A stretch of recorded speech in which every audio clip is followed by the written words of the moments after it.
Hey guys, it's Weston here. So today I'm going to be reviewing the Noontec Zoro II wireless headphones. So I'd just like to say a massive thank you to Noontec for sending these out to review. So let's just jump straight in and talk about the headphones design. So the design of these is quite modern and they're quite stylish. They are a little bit Beats-esque in my opinion, but that's neither a good nor bad thing depending on your preference. So on the side of the headphone we do have a Noontec logo. So this is finished off in silver and it's got a really nice brushed effect to it, and I just think it actually looks pretty nice. So moving up a little bit more, we do have an NFC contact point on the left side of the headphones. So move up a little bit more and we've got the Zoro II wireless logo. Again, this is finished off in silver to match the Noontec one further down on the headphones. So then we move around onto the headband, and again this is finished off in the same glossy black finish as the rest of the headphones, and it also features the Noontec logo on there as well. On the inside of the headphones we've got a quite nice amount of red padding, which just really ties in nicely with the whole red and black theme. So then we move a little bit further down and we've actually got your adjustment. So on here you've got a couple of levels on both sides, so you can actually match these up if you want to. And then finally on the inside we've got a left and right indicator. So these are finished off in Y and are very easy to see. So then we move around onto the ear cups, and this is where you get all your actual functionality from. So on the left side we've got your power button. So that is used obviously for powering on the headphones and for pairing them to a Bluetooth device as well. Also on there you've got your LED notification lights, which I will cover later on in the video. On the opposing side we've got your volume controls and your skip track controls as well. Then we go on to the left side again and we've got a 3.5mm jack. So this is used for non-Bluetooth devices.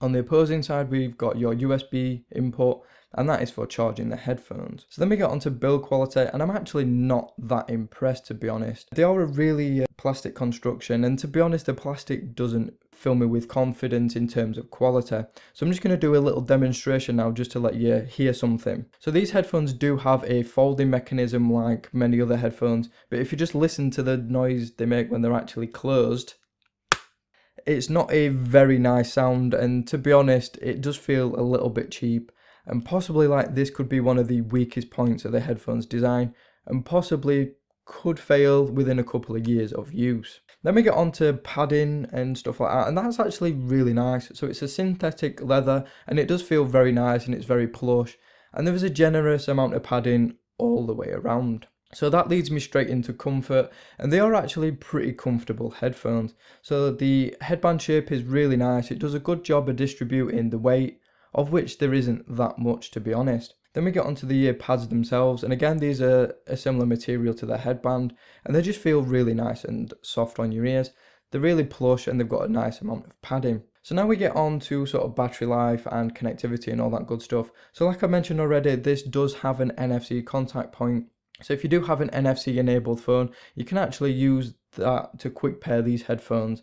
If you don't have an NFC enabled phone, then Bluetooth connectivity is very simple and straightforward. You simply press and hold the button for a couple of seconds and you get a little green flashing light. You go into your Bluetooth menu on your phone, search for the headphones and pair them, and it really is simple and straightforward and pretty quick as well.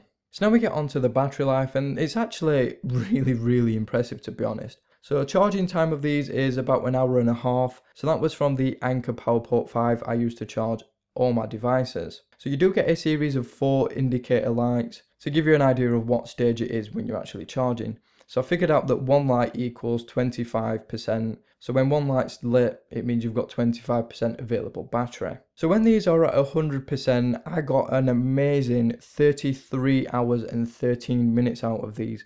Now that was at around 60% volume off my OnePlus X what I use. So now we get onto noise isolation and leak, and they're not that impressive, to be honest. I mean, with the on-ear design, they don't actually seal your ears that well, to be honest, and they do let a little bit of background noise in. So if you're a commuter and you travel on public transport a lot, then you might notice a little bit of background noise getting in.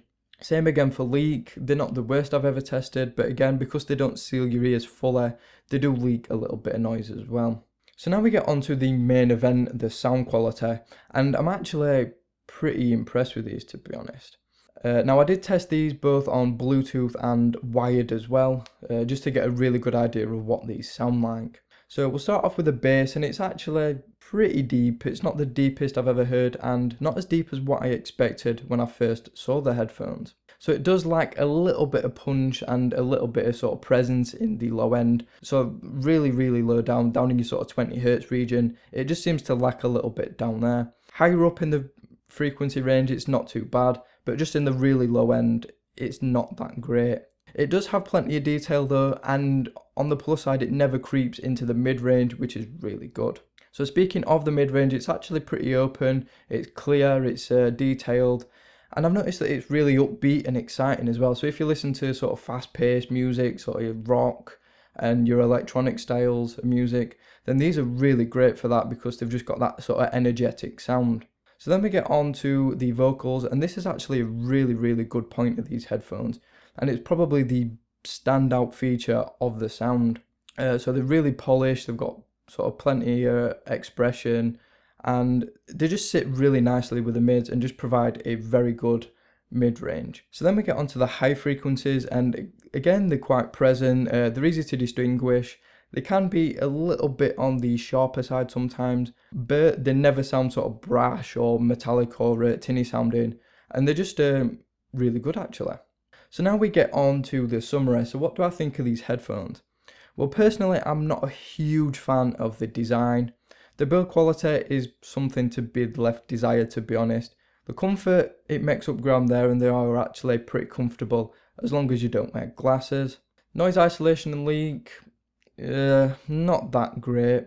Battery life, connectivity, fantastic, no problems whatsoever there. Sound, again, is pretty impressive as well.